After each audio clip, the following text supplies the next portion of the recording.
গরুর মাংস ঠিকই আছে, মুরগির মাংস ঠিকই আছে, তবে ভাত নাই। একজনের কইছি ভাই আই নোয়াখালী তুই আছি, উদয় মিশন করে কইছি আর কথা বুঝিনি। মিজান ভাইয়ের আই হোটেলের মধ্যে আইসি লই খান কথা বুঝিনি। আর বাড়ি এসে নোয়াখালী তো আয় থাই শ্যামলি, তো শ্যামলি তুন মানুষের ভিডিও টিডিও দেই বাবুরে হেতনে তো কথা বুঝেন না।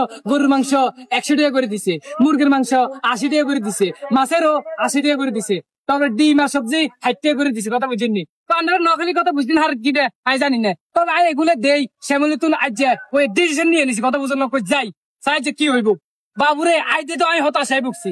এখন কই দেন কি হতাশা, আরে বাবুরে বিভিন্ন রকমের মিডিয়া এই সেই মিজান বাইরে কথা বুঝিনি ইন্টারভিউ নিবে লই যায়, সেদিকে লই যায় সেদিকে লই যায়, আই দে এত না হাজির মেরি বাত নাই, ওই প্লেট আছে বাত নাই কথা বুঝেন না।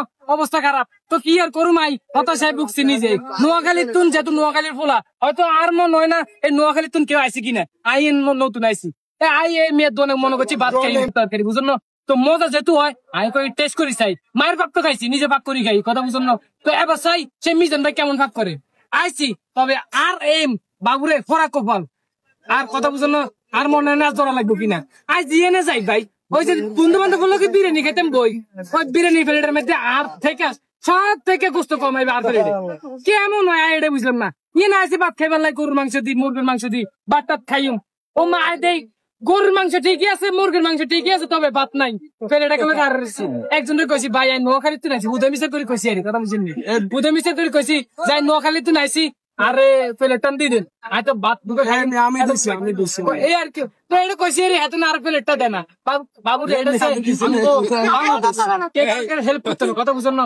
এই আর কি ভাতটা খেতে মারি না অনেকটা অপেক্ষা রয়েছি এত রান্নার প্রেক্ষিতে এত মিডিয়াতে ইন্টারভিউ দিতেছে কথা বুঝুন না। এই আর কি, তো যাই হোক ভাই আই কি আর করুন আই দেই ভাতটা খেতে মারি দিলে ভাই।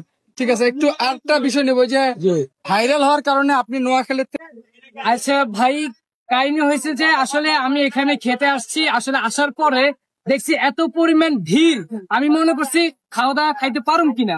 তো অবশ্যই ভিড় দেখে ঢুকছি, ঢুকার পরে আমি মনে করছি কি এগুলো এসে খাইতে আসছে।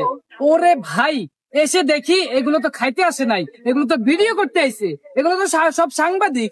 ভাই রে ভাই, তো কি করবো আর, তো সাংবাদিক দেখে তো আমি হতাশায় ভুগছি। তো ও সাংবাদিকরা ওনারে এদিক সেদিক নিয়ে যাইতেছে, তো ও রান্না বান্না তারপরে প্লেট বাটি ধোয়া তারপরে পানি দেওয়া টেবিল মোছা সবকিছু নোংরা ভাবে পড়ে আছে। তো আমি খাইতে পারি নাই ভাই, এটাই আফসোস। আমি এটাই বলতে চাই যে আসলে জনগণে খাওয়ার পরিবর্তে সাধারণ মানুষ সুন্দর করে খাওয়ার পরিবর্তে সাংবাদিকরা বেশি ভাই। তবে আমি খাইতে পারি নাই এটাই, তবে আমি একটাই দোষ দিতে চাই যে আসলে সাংবাদিকরা যেভাবে ওনার ইন্টারভিউ নিতেছে, হ্যাঁ ইন্টারভিউ নিতেছে ভাই, আপনারা পরিস্থিতির ব্যবধানে একটু সুন্দর মতো ইন্টারভিউ নেন, বুঝেন পাকাইতেন দেন। যেহেতু বেচারা মানুষ এত সুন্দর করে রান্না বান্না করছে, নিজেই নিজে সবকিছু করছে, ওনাকে একটু রান্না বান্নার সুযোগ দেন। আপনাদের ইন্টারভিউতে এই পরিমাণ যে নিতেছেন, রান্না বান্না করতে পারতেছে না, তো খাওয়াইতে পারতেছে না, হ্যাঁ ব্যবসায় তো লস মানে পুরাই লস।